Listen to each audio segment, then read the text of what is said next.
Por sua trajetória em rota a sudoeste, desde a Cordilheira dos Andes, passando pelo território que era habitado pelos índios minuanos, o vento foi assim batizado.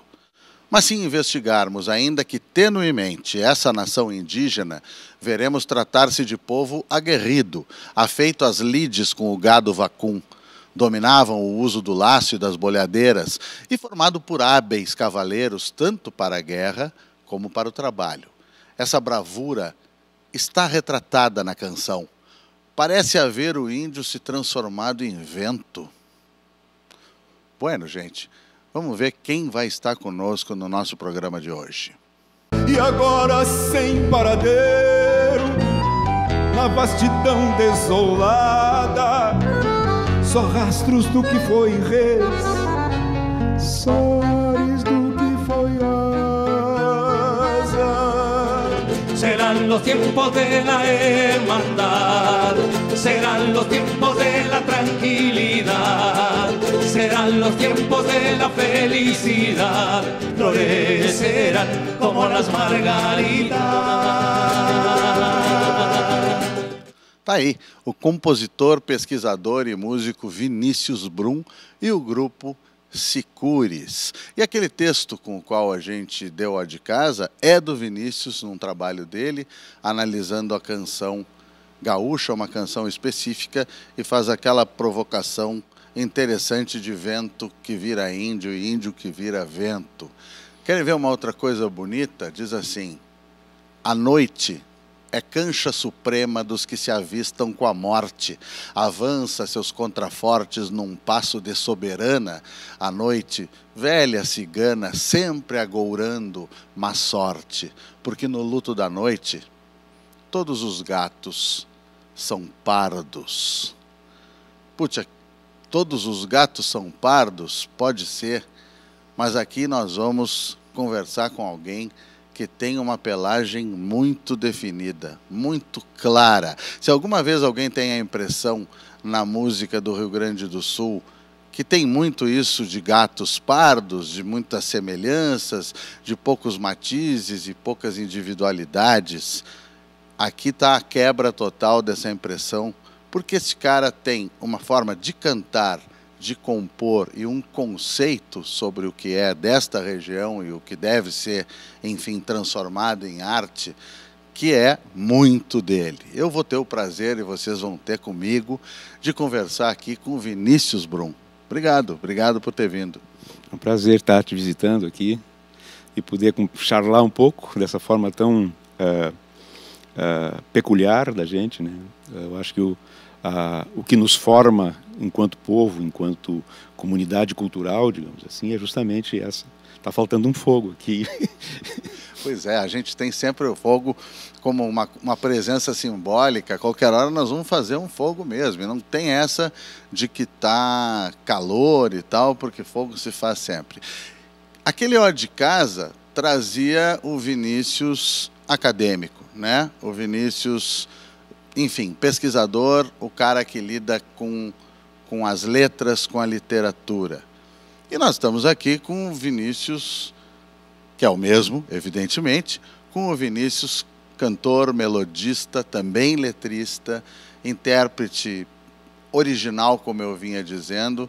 Como é que esses caras convivem? Como é que é a harmonia, a facilidade dessa dupla de Vinícius de que eu acabei de falar? Tem um terceiro depois que a gente pode falar, mas enfim, o primeiro evidentemente é esse que vocês vão conhecer aqui, mais uma vez, eu tenho o prazer de estar cantando para esse povo todo que acompanha o teu programa, Demétrio. O segundo, ele é meio consequência do primeiro, e eles brigaram muito, brigaram muito. Tá vendo? Então, eu estava desconfiado. Eles brigaram muito. Eu sou um leitor contumaz desde muito cedo, desde muito jovem, ainda lá pela adolescência, adquiri esse hábito da leitura, e depois que comecei a viver com a música e conviver com as músicas, e principalmente participar dos festivais nativistas ali no início da década de 80, eu comecei a procurar, a literatura sempre me deu esta, digamos assim, essa inquietação de observar as coisas como elas E aí foram se passando os anos, enfim, eu fui construindo uma carreira como autor e como intérprete, como integrante do Tambo do Bando, enfim. E aquela questão da literatura que me acompanhava, sempre me acompanhava, chegou um momento que eu digo, mas eu tenho que sistematizar isso tudo que eu vi, tudo isso que eu fiz, enfim. Porque eu prestava muita atenção também em outras carreiras, em outras manifestações, em outras formas de que como o público se comportava em relação a determinada polêmica, ou diálogo, ou discussão, enfim, reflexão. E aí fui estudar tardiamente, e aí o pesquisador, esse cara interessado, que era só um mero observador lá no começo, acaba querendo tomar o espaço do artista, mas no fim das contas o artista ganhou. Aí que estava a briga. Pois é, com briga ou sem briga, né? Quando eu penso no nome do teu trabalho acadêmico, da tua dissertação, escutando a letra, esse é na verdade a segunda parte do nome, né? O nome é A Canção Regional Gaúcha, mas o que me fez parar a orelha foi escutando a letra e lendo a melodia. Como é que é isso? Como é que se dá isso? É fácil isso? Como é que funciona? Eu não sei se é fácil, eu acho que é uma proposta apenas. Um título que fosse apenas A Canção Regional Gaúcha me parece um pouco de presunção, assim, de pretensão, de ter uma ideia acabada sobre uma coisa que está em movimento, enfim. Então, por isso, talvez o subtítulo e talvez o gerúndio do subtítulo, para indicar que isso é um continuar, as coisas vão continuar existindo e a gente vai ter que continuar prestando atenção nisso. Por isso, e aí eu faço uma pequena inversão, né? Porque normalmente a gente lê o texto e escuta a música, né? Eu inverto isso propositadamente, ainda que se possa ler música do ponto de vista técnico, né? De ler a partitura aonde está escrita a música. Mas como eu falo de canção popular, e a canção popular ela é muito mais espontânea, digamos assim, eu inverto essas duas formas verbais para então coloco escutando a letra e lendo a melodia, no sentido de que texto e melodia acabam sendo também a mesma coisa depois que se juntam, né? Então, por isso que dá para escutar a letra. Tu sabes que no primeiro Cantos do Sul da Terra na TVE, quando a gente esteve conversando com o Vitor Ramil, eu comentei com ele que ele era um cara do texto, que ele era um cara que gostava de escrever, que sabia escrever, que era direcionado para isso desde muito jovem. E que, no entanto, ele abraçava letristas, entre aspas, poetas, enfim. Outros caras não só usavam o texto dele, como faziam uma canção excelente a partir do texto de outras pessoas. Se tu suportares o suspense para a resposta, e o pessoal em casa também, eu gostaria que tu falasse disso depois, porque tu também é um cara da escrita, tu não é aquele leitor que só devorador de livros, bibliófilo, não, tu é um cara da escrita, da composição também. Por que eu disse pendurar e ficar no suspense? Porque eu gostaria que tu mostrasses algo de alguma coisa que tu fizeste com um destes grandes. Eu vou para a primeira, então, que eu fiz. Eu conheci o Aparício da Silva Rilo em meados dos anos 80. Eu já estava em Porto Alegre e um dia, numa manhã da Cidade Baixa lá, eu recebi os versos dessa canção que acabei musicando meio que de chofre, assim, e como não tinha ficado do meu agrado, pedi uma quarteada para o meu amigo Beto Bolo, do Tambo do Bando, e aí escrevemos juntos com o Rilo, então, essa canção que chama Um Mate por Ti.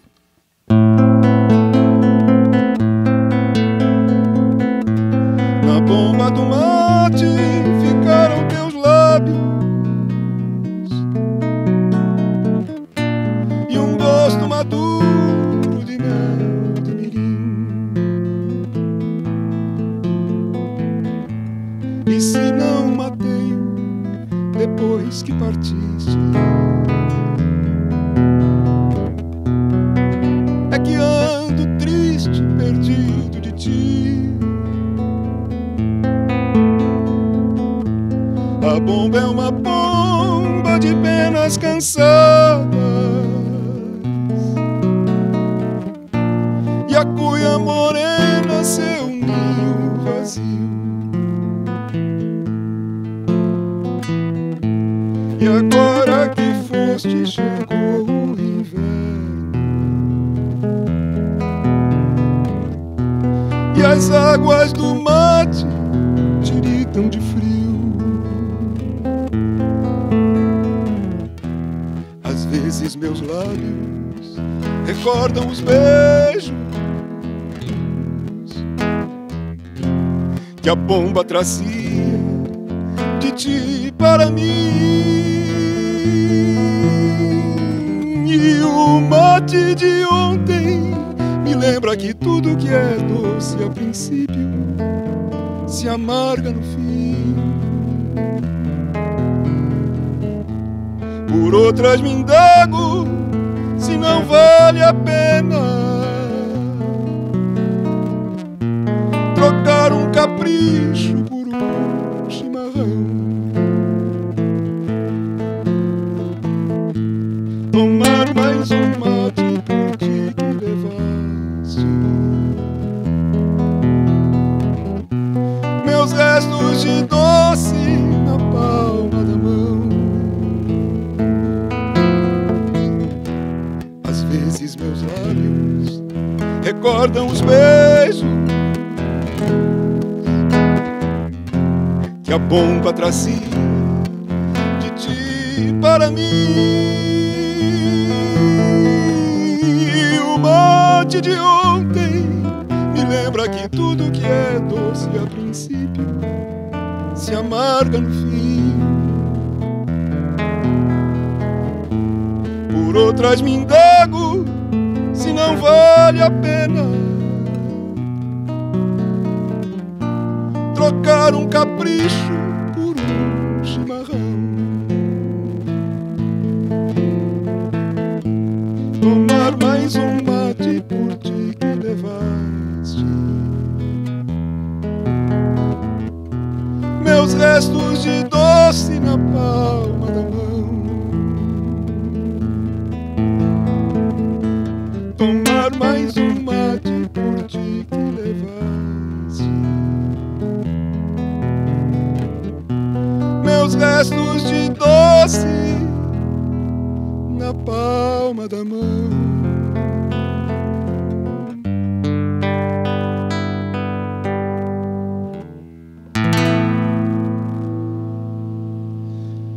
Como eu digo com alguma frequência no rádio, acho que aqui eu não disse ainda, vocês não precisam se interessar em absoluto pelo meu gosto pessoal. Eu digo essas coisas porque eu gosto de dizer, mas não tem outra versão mais bonita desse tema, e tem muitas. Muita gente gosta de cantar essa música de bonita que ela é, mas é um canto e uma interpretação muito particular. Lembra o Milton Nascimento? Certas canções que canto, mais ou menos isso, cabe então dentro de mim, que perguntar carece como não fui eu que fiz. A fantasia é que o Aparício, se fosse melodista, ia querer fazer essa melodia. A fantasia é essa, a impressão que dá é essa dessa parceria. E o Vinícius, que gosta de escrever, que se dedicou muito às letras, à literatura, como é que é o encontro do Vinícius com esses outros escritores, né, para produzir coisas como essa, sintetizar isso aí, como a gente acabou de ouvir? Eu acho que isso nasce da paixão pela canção, de encontrar uma forma de cantar aquele texto que a gente lê e diz, opa, aqui está algo que eu queria dizer, né? E como já está escrito, e essa tua menção a essa canção do Tunai, né? Tunai e Sérgio Natureza, gravada pelo Milton Nascimento, é muito interessante, porque a gente às vezes se identifica de forma tão visceral com um determinado texto, mas como ele já está escrito, só te sobra a possibilidade de cantar, né? Então, talvez essa seja a minha primeira aproximação, e ela é quase que impulsiva, assim, né? E também eu tive a sorte de orbitar, ou de chegar muito menino ainda, num grupo de grandes autores, de grandes escritores e grandes poetas, e que também tinham esta, digamos assim, sentiam esse prazer, para além de escrever, de ouvir aqueles versos de forma cantada, né? Eu, quando agradeci o Rilo pessoalmente por ter confiado em mim, eu tinha 20 e poucos anos, com um texto tão contundente que eu considero esse texto do Um Mate por Ti, e eu achei que ele ia simplesmente um poeta consagrado, que já era lá na década de 80, já vencedor das Califórnias e com livros editados e tudo. Ele ia simplesmente receber aquele elogio e com a naturalidade de quem já sabe que está consagrado. E ele me diz o contrário, ele me surpreende dizendo assim, não, eu é que te agradeço, porque eu gostaria sempre de ver esses versos cantados dessa forma. Que interessante, foi bem essa ideia que eu tive, ele gostaria que fosse essa melodia. É preciso uma boa dose de generosidade e também uma falta de ciúme com relação à sua poesia, né? A gente está falando com o Vinícius e na cabeça de muita gente vem com toda a naturalidade, com toda a justiça, essa proposta estética libertária, já antiga por sorte, do Tambo do Bando, né? Eu queria que tu falasse brevemente sobre essa experiência do tambo, inclusive para a gente poder, em seguida, falar desse teu trabalho mais recente, que tem uma pegada muito, muito particular também. Mas como é que era isso? O que era o tambo? O que é o tambo? Olha, os integrantes do tambo, de alguma forma, se conhecem em Santa Maria, né? No final da década de 70, virada para a década de 80. Todos, em algum momento, passamos por lá. No meados dos anos 80, estávamos todos em Porto Alegre. E aí, por conta desses acasos maravilhosos que a vida tem de proporcionar, a gente se encontrou, começou a tocar, enfim, e capitaneados intelectualmente pela verve artística, estética, poética, política, enfim, do Luiz Sérgio Metz, que para nós era o Sérgio Jacaré, que nos deixou muito precocemente, lá em 1996, com apenas 44 anos. A partir disso, dessa ideia de fazer uma canção que fosse, de alguma forma, localizada, ou localizável, né? Olha, esses são artistas que vêm do Sul, né? Como diz o Borges, em um determinado poema, que eu não vou me lembrar agora, e vou fazer uma tradução absolutamente espontânea aqui, tu deve saber o poema de cor, que ele diz que fica com ele esse gozo triste que o inclina de forma vã ao sul, a uma certa porta, a uma certa esquina. Eu acho que foi isso que nos... Espetacular. Eu acho que o sul, como retratar, cantar esse sul que a gente tinha como referência, como aspiração, como lugar onde se vivia, enfim. E sempre isso, eu acho que o importante, talvez, do tambo, ainda que o gaúcho, esse ser antropológico que habita o Sul, ele esteja sempre presente, de alguma forma, na canção do tambo, mas sempre interessou, me parece, nos interessou muito mais o Sul do que o gaúcho.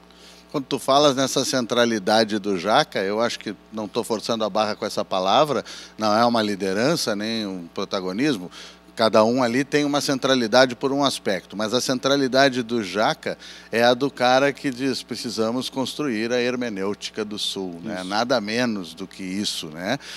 Do tambo, da experiência da carreira, da estética do tambo, para este trabalho aqui, Por que os ponchos são negros? É o Vinícius Brum agora com o texto do Roberto Ferreira.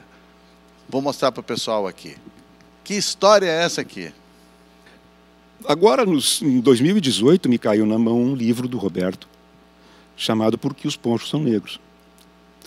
E eu levei em umas férias lá para Formigueiro, lá para onde eu me recolho quando tem que parar um pouco para esperar a alma. Quando a gente anda muito depressa e tem que parar para esperar a alma, eu fui para lá parar um pouco para que a alma voltasse a respirar junto Até comigo. porque lá para o formigueiro ela sempre vai. Sim, não, a ela alma nunca te deixa sozinho. A alma às vezes insiste em ficar lá quando eu tenho que vir embora. Ela diz assim, então tu vai, eu vou ficar te esperando aqui.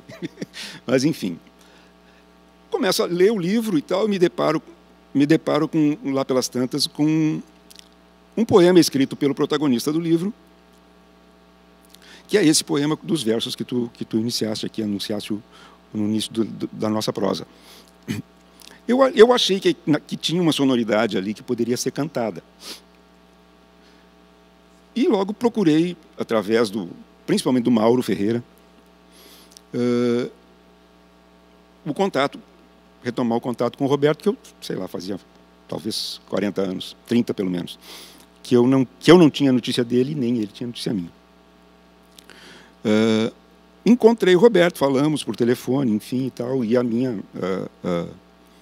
por uma questão de respeito, por, sei lá, eu primeiro pedi licença para ele, para musicar aqueles versos. O que ele aceitou de pronto, nem pensava mais em trabalhar com canção e tal. Tenho escrito poemas e tenho escrito narrativas em prosa, que é o que tem me ocupado mais. Mas ele disse, é um prazer voltar a esse mundo aí, que bom que tu pode musicar, sim. Digo, então eu vou te mandar, porque eu vou te mandar o texto, a música gravada no celular mesmo, para que tu escutes, assim, tenha uma ideia do que... porque eu já gravei, eu já musiquei antes de... Aí foi aquela brincadeira e tal, que eu não precisava ter pedido autorização, enfim. Tá. A partir disso, musicado então esse texto, que chama-se Porque os Ponchos, que acaba virando Porque os Ponchos São Negros nesse novo álbum, aí começamos a conversar e a miudar os encontros, enfim, e entre uma taça de vinho e tal, resolvemos fazer um outro par de canções que dessem conta desta paisagem, que ela é um pouco humana, mas que ela é um pouco a paisagem nossa aqui do Sul. Essa coisa do frio, da noite, da cerração, da sombra, dessas e tudo que fica difuso na natureza a partir desse cinzento da primeira tela, né?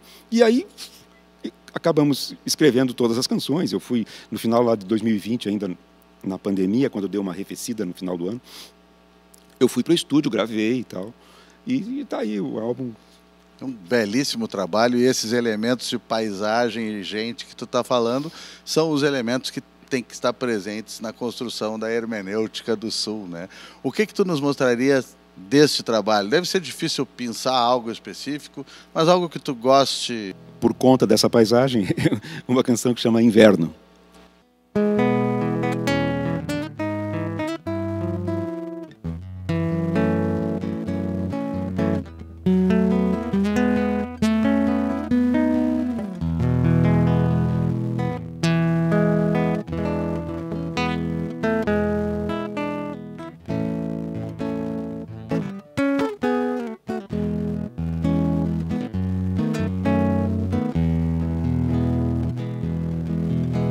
O frio fizera espesso o pelo dos cavalos e arrefecer a alegria dessas aves. Quando as primeiras naves de neblina e sonho trouxeram pros fogões as legiões dos homens, pairava sobre a água o sonho azul do gelo. O dia simulava um velho espelho de turva superfície e de silêncio. E o tempo já hibernava sobre o tempo. Foi quando percebi que não estavas e que mudara tudo a tua falta. A terra, o vento, o fogo, a água. Em tudo estava o que já não havia. A luz a paz, a melodia e essa alegria já desesperada. Foi nesse tempo que sonhei a esmo, foi nesse tempo que vivi fugindo no caos indecifrável dos caminhos. Já nem encontro os rastros de mim mesmo naquele inverno de silêncio e vidro. Ainda hoje sigo te perdendo naquele inverno de silêncio e vidro. Ainda hoje sigo te perdendo.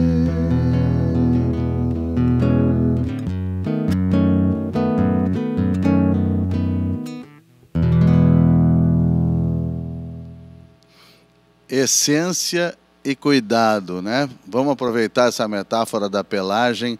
A gente escuta nesse trabalho esse pelo grosso do animal crioulo na intempérie, mas escuta também o pelo fino do animal amilhado, tapado, escovado e cuidado.